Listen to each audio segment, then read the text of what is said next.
I love shooting seascapes. There are so many different elements that we can capture, including movement in water and clouds and textures and rocks. There's so much to work with and lots of different type of moods that we can create. But planning for seascapes is a little bit tricky. It's not difficult by any stretch, but there are a couple of things that we need to take into account. Firstly, obviously, we need to find the location. Secondly, we need to know if we can go there at a low tide, high tide, or mid tide, because the tide determines what rocks will be available when we're shooting. For example, in this scene, we have a fairly simple seascape. We have water in the foreground and some rocks in the background, and this is at mid tide. But if you wait until low tide, you'll be presented with this gorgeous scene, which we saw in the compositional video earlier on. So the tide height determines everything, and most of the time, as a safety tip, please go when it's a receding tide. That means the tide's going out instead of in, because sometimes you can get trapped in compromising positions. So you've got to be careful when it comes to seascapes. The next thing we need to know is the same thing we need to know for every landscape and cityscape, and that's the direction of the sun. So I'm going to show you how I like to find out these few things. When looking for scenes, I always use 500px.com because it's got the best quality images. So you can start an account, it's completely free, and you get full access to everybody else's photos and locations if they've included that information in the description. Now, to look for a location, you just choose the search box, and I'm going to a place called Heartland Key.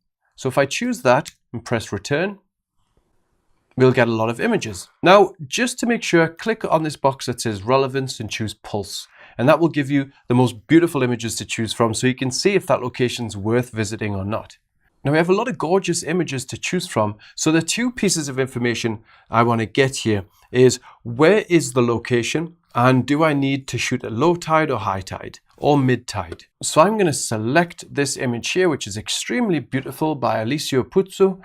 And I'm going to go down to the location, and you can see that the EXIF data from the image is still there, and we can get the GPS coordinates. So we know where the location is. So that's great. Thank you, Alessio. Now, let's have a look at the description. So Alessio says, the spectacular cliffs at Heartland Key with their incredibly contorted rock layers are always worth a visit, and at low tide, there is plenty of sand, rock pools, and rocks to scramble over. So we need to go there roughly at low tide. Now, as with any location, I like to go and spend a few days there. So if I can spend 5 or 6 days here, then I will see it at various stages in the tide, but I'm going to be aiming for roughly low tide. Now, all we need to do to find the tide height is just to Google your location and tide height, or you might have to choose a location which is a bit more well known in that area in case you don't come up with anything in Google. And here I've already done it. And you can see this gives us our tide height, so we can see which times and which dates we can actually shoot this location. However, we can't actually plan anything until we know it's a sunrise or a sunset. So we have to try to coincide low tide with either sunset or sunrise, depending on what that location is. Now, to find out whether or not it's a sunrise or sunset, we could search 500 pics, and often people very generously tell us. However, there is something called photographer's ephemeris. Now, the best way to find a photographer's ephemeris is just type in photographer's ephemeris in Google, and you'll see it comes up in the top search. And this is the photographer's ephemeris. Now, all we need to do to search for a location is to choose a search bar here and type in our location, so Heartland Key, and press return. Now, I've been taken to Heartland Key, and I think we're going to be shooting, it could be to the right here, it could be down here. We're not entirely sure yet because we haven't visited it. But let's say it's down here to the right. I'm going to take this and plonk it here. Now, at the bottom here, we can see these different options, and the color above each box corresponds to a line on the screen. So this dark orange, which says sunset, is this line here because it's dark orange. Sunrise is to the right, and it's this yellow line here. So we can reasonably assume that Heartland Key will be a sunset shot and not a sunrise shot, because we want to be shooting out into the sea, not backwards. And we can see that sunset is at 9:30. So we need to coincide low tide with sunset at 9:30 at night. Now, this is the actual tide chart that I used to work out my trip, and I'm going to be there from the 1st of July onwards for a few days. So if we go to the 1st of July, Then sunset's around about here, 9:30, so we can see that that's roughly a mid-tide, which is fine. And I'm going to be there for a few days, so we see the tide dropping off quite significantly throughout that time. So that should give me 4 or 5 days where the tide is ideal at sunset. Now that's all we need to do really to plan for a seascape. We need to find the location, of course. We need to find out the ideal tide height for shooting that location. We also need to know if it's a sunrise or sunset, so we use photographer's ephemeris. And then we just coincide that ideal tide height with the sunrise or sunset time. And that's it, we're good to go. I'm back from my trip to Hartland Key. I was there for 11 days and didn't come out with a single photo that I liked. We didn't have any dramatic sunsets or skies. The water was kind of flat most of the time, or certainly around the time when I was shooting. And I didn't come out with any great images, but I did come out with an image which we can use in this tutorial to learn some new techniques. And in particular, we're going to look at how to blend a single exposure, a single raw file. And then we're going to get a little bit more creative with that. But before we move on to that, I just want to show you some of the images I tried to capture when I was shooting at Hartland Key. So I was perched on these rocks day after day looking for the right shot. And I felt like this was my favorite composition. I love the way the rocks were jutting out of the water and they've got loads of textures and they're nice and sharp. But as I mentioned in the composition video, seascapes are all about water texture and water movement. The water is the heart and soul of our seascape photo. So in these images, I tried to capture water at different shutter speeds, just trying to bring out some textures or details or character. But because the waves weren't very strong, there wasn't really much drama in the water or much movement. So here you can see I've shot a range of exposures from a really quick exposure just before sunset to relatively quick exposures about just less than a second as the water was coming in. Then I stretched out the exposure to 30 seconds and still it was a little bit flat. And I even went all the way to 6 minutes for this really long exposure. And the long exposure effect was probably my favorite. But again, given that there wasn't really any light, it wasn't a very attractive scene, we're not going to come out with a very attractive photo. Now I'm just going to leave these images on the screen so you can see the settings I used to capture each of those exposures and the different water textures.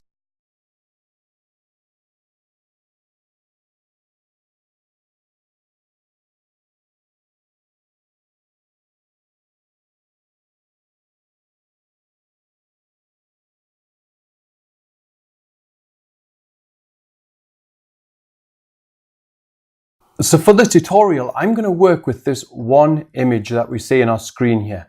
And I'm going to show you how we can draw a lot of information from a single raw file and exposure blend it just like we've done in previous videos. Now I've also got this other exposure here, and this is just so we can get a little bit more creative with the water later on. But let's just concentrate on this main exposure. Now you may be wondering, why don't we just bring down the highlights in our photo and then bring up the shadows to come out with a more balanced image? Well, the problem with that is if we zoom into the rocks, for example, and I'm going to use my lens corrections and just clean off that chromatic aberration that you see. And let's just scroll down the image. So let's say around here. Now I'm going to go for a pretty extreme example. I'm going to bring down the highlights quite a lot and bring up the shadows. And you see we start to get this white edging along here.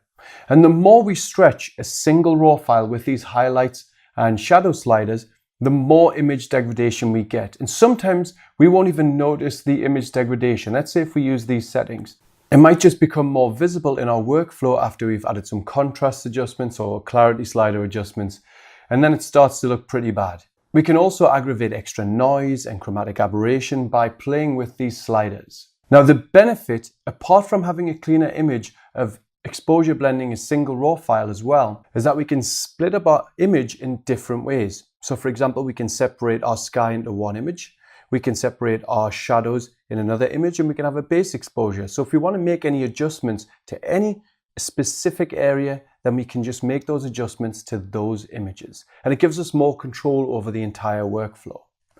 Now let's just show you how I would typically blend a single exposure. Now this is known as double processing or triple processing. So if you're just going to make 2 exposures, then that's double processing. If you're going to make 3 exposures, then that's triple processing. Now here we have our base exposure, of course, and we want to add some detail in those shadows and bring back some of these highlights. Now I'm just going to select this exposure together with the base exposure and make sure we clean the image because I didn't apply the lens corrections to this exposure at the bottom. Now when I've done that, as usual, I'm going to hold down Shift and open Smart Objects in Photoshop. Now I'm going to stack these exposures, and when I've done that, I'm going to put my base exposure at the bottom here, and I'm going to name it Base so we don't get confused.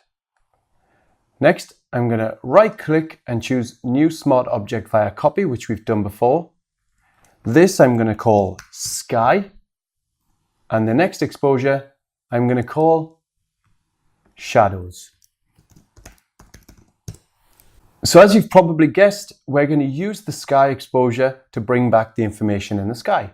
So I'm going to double click on the thumbnail of this image, and I'm going to bring the exposure down just enough so that we have recovered the sky significantly. And I'm going to probably leave it at about minus 1.85. I think this has done a pretty good job of recovering those highlights. And then I'll press OK. When that's done, I'm going to make the shadows visible and double click on the thumbnail of the shadows. Then we can bring up the exposure again, and just to bring out some more of these shadows along here, we can bring up the shadow slider. And once we've done that, we can press OK. So now we've created 3 exposures. We have our base exposure, a sky exposure, and a shadows exposure. Now we're going to blend the sky exposure in the exact same way that we've done many times before. I'm going to open up Instamask, choose a bright swan mask, and that's probably contrasting enough. I'm going to bring the slider along just a little bit anyway and press select, black mask, make sure the brush is selected, press Command and H or Control and H to hide the marching ants, make the darker exposure visible, set my foreground to white, and I have an opacity of 100, and I'm just going to paint in that darker exposure all the way along. Now I'm not going to do that twice because let's say if I paint it in again, you see the rock here in the foreground? That's become a little bit flat, and we really want the light which is touching that rock to be more visible. So I'm going to undo that. So we just need to go over that layer once, and that brings back enough of the highlights. Now I'm going to press Command and D or Control and D to deselect that selection. Now to do this, if you don't have Instamask, I'm thinking probably by now you can guess how to do this, but let's make the darker exposure invisible, choose Dark Exposure Luminosity Mask and press play. And then we can bring our slider along just a little bit and press OK. Now I'm going to hold down Command or Control on the PC and left click on the temp mask. I'm going to make the darker exposure visible, press Command and H or Control and H to hide the marching ants, and then I'm just going to paint in that darker exposure again. And there we have it. Now I'm going to press Command and D or Control and D to deselect the active selection. I'm going to delete the temp mask because we don't really need that anymore. And now we need to blend in the shadows. So I'm going to make the shadows layer visible, open up Instamask and go for a dark swan. And I'm just going to bring the slider along. Then I'm going to press select, choose a black mask, press Command and H or Control and H, and just start painting in some of these rocks. And it's okay if we've brightened up a little bit of the sky there because it was a bit dark.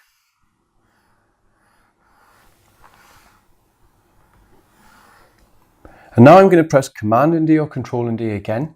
And this time I'm just going to free paint that brighter exposure in here because we need to brighten it up just a little bit. But I think the areas here and here are a little bit too bright, so I've chosen a black foreground. I'm going to change my brush opacity to 20%, and then I'm just going to gently paint back some of that darker exposure. There you go, that's a lot better.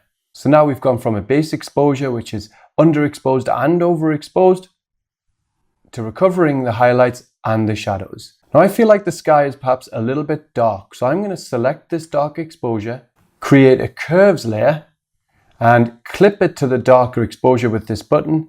And I'm just going to bring up the highlights just a little bit, and maybe even bring down the midtones a tiny bit.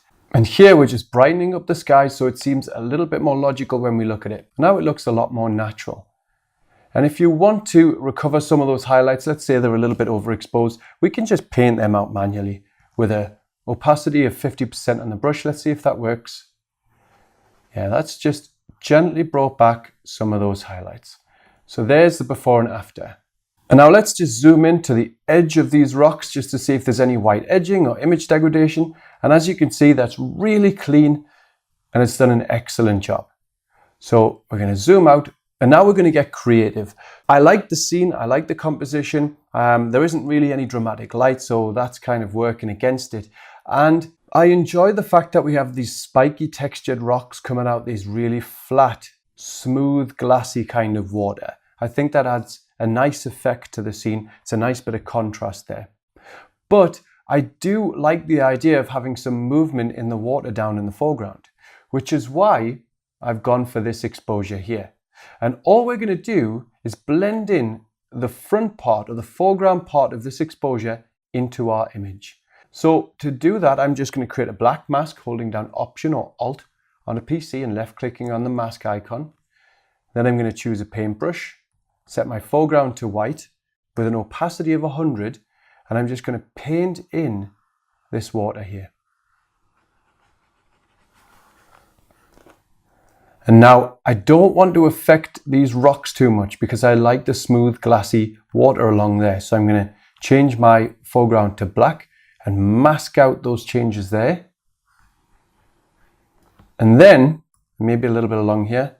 And then I'm going to change my foreground back to white, choose a 50% opacity for my brush and just gently paint in some of that water again, just so it looks a little bit smoother, a bit more natural. Almost as if the water does come from the same exposure. Now naturally the foreground here is a little bit dark, so we're going to open up this because it's a smart object. We can open up Adobe Camera Raw and make changes. So I'm going to bring up the shadows a tiny bit and I'm going to bring along the clarity slider because we want to give this water a real kick. And once we've done that, we can press OK. Now, if you're seeing that the water here is a little bit pink or a little bit warm and it doesn't really match the water in our longer exposures, we can open up Adobe Camera Raw again and just change the temperature slider to make it a bit cooler or a little bit greener. Next, I think we need to add a little bit of color to this scene because it's a little bit too cold. And we've done that previously through Adobe Camera Raw, but I thought I'd show you a different technique for doing that. We can open up a color balance layer, which you'll see here. And then we want to add some warmth to our highlights. So I'm going to click Highlights. And to add warmth, we need to bring the yellow slider along to the left. And then the red slider. Just watching the big image each time to make sure that it looks good. And we can do that a little bit more. And perhaps we can bring along the magenta slider just a little bit. And now if that looks good, we can go to, let's say, the mid-tone slider. And try a little bit of warmth in the mid-tones. And again, we can do that in the shadows, just a little bit. Just adding a little bit of warmth to the scene. So this is the before and after. That makes a huge difference, that one color balance change. Not only did it add more color, but it also brightened up the whole scene. So this is a really good thing to keep in mind in the future. Now I want to show you one really cool technique, and this is for removing chromatic aberration. If I just zoom in to this area, you'll notice that even though we've removed the chromatic aberration from most other areas, we've still got red and green bits here, or red and cyan bits here. There is a way to get rid of this, or to lessen the obvious colors, and that's through a blurred layer. And I'm going to show you what I mean by that. If you hold down Control, Alt, Shift and E, or Command, Option, Shift and E, and you must make sure that the top layer is selected here in your layers panel, you'll duplicate all of your layers, and then we can change the blend mode of this layer to color. Once we've done that, we can go to Filter, Blur, and Gaussian Blur. Now I'm going to move my radius all the way to the left, and we want to move the radius along to the point where these colors are no longer apparent. So I'm going to keep sliding them along a little bit. and that's at around 2.3. I think that's done a pretty good job. So I'm going to press OK. Now, most of the time we can actually just leave the image like this, but sometimes it affects the colors in different parts of the image. And the interesting thing is, if you look at the heat spots which we have around the image and we make this chromatic aberration layer invisible, you'll see they were more apparent and more saturated. But by creating this color layer, we've actually lessened to some degree those heat spots. Now, usually we don't apply a color layer like this to the entire image because it can affect the colors across the whole scene. Usually we mask along the edges. But as you can see, this hasn't actually affected any colors anywhere. And if we just zoom into the edges, it's not affecting the edges of any objects. So I think it's okay just to leave it as it is, because there, in terms of heat spots, is a before and after. So we're just desaturating those heat spot colors a little bit. So that's just a really cool way to remove chromatic aberration and, as a bonus, kind of desaturate heat spots. Now, there are actually two more things that I forgot to do. Firstly, our water layer. I realized that we don't want the rocks to be covered by the water. I really like the water in the foreground here. So I'm going to make this water layer visible. Select my paintbrush, change the opacity to 100% and set the foreground to black. And then I'm just going to paint out that water exposure just on this rock and this rock down here, because these make up an important part of our foreground. Now we can again change our opacity to 50% with a white foreground and gently paint in that water along the edges just so it looks more natural and smoother. See, we haven't got any edging if we do this. So that looks a lot better. And I'm just going to paint out this water here. We're just going around gently. And I'm going to make a slightly bigger brush at 30% and just paint along this area. So there we go. That's the before and after. That looks a lot better. And now we can see more of this rock. So I'm going to make these layers visible again. And now that we've made those changes, you can see that we're affecting the colors from the color layer.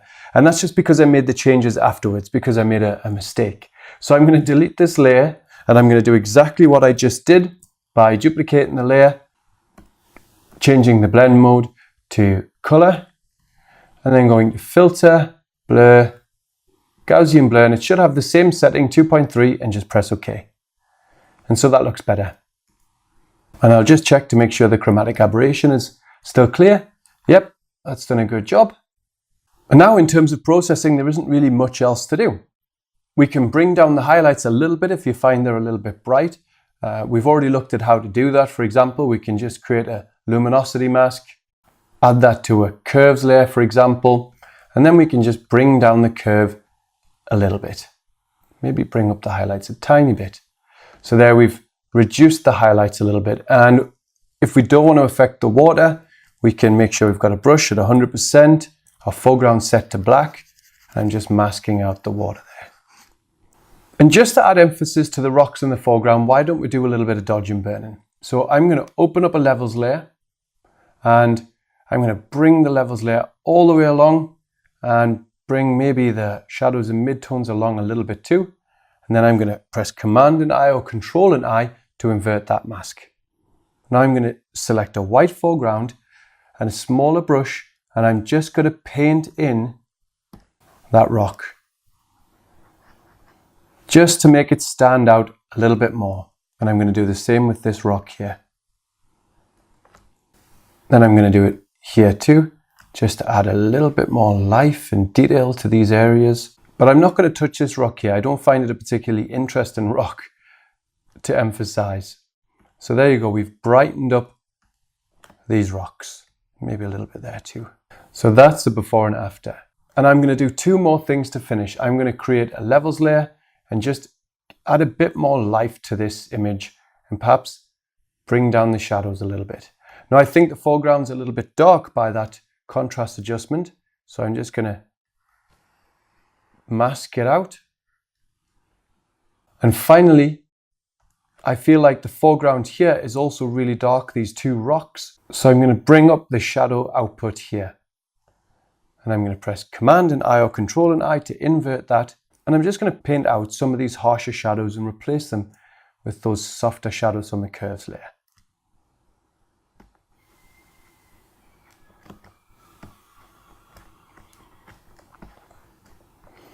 So that's a little bit nicer. There's the before and after. And if it's a little bit bright, we can bring down the opacity of this layer. And there we go. That's a big improvement. And so that's the final image. Now there is one more thing I'd like to do, which I should have done at the beginning, but it doesn't matter too much. I'm going to straighten up the horizon. So I'm going to right click on all these layers, choose link layers, select the top layer, zoom in to the horizon here, select the crop tool and the straighten button here. And I'm just going to select the horizon and drag it all the way along until we've straightened it up. And then we can press OK. And so let's group these images and I'll show you the before and after. So I'm going to select them all, press Command and G or Control and G. And here's the image that we started with. It's extremely cold, flat, underexposed and overexposed. And this is the final photo. I mean, that's a huge transformation in just a few steps. And again, if we just zoom into these areas, we can see we've got no edging. It's a very clean blend. We've managed to pull back a great deal of information from that single raw file. Now, we might not be able to get the same level of information from lower end cameras when it comes to their raw files, but we can still do a pretty decent job of recovering the highlights and shadows to some degree from a single raw file, regardless of the camera used. And it's certainly cleaner than pulling the highlights and shadows slider simultaneously in the single file.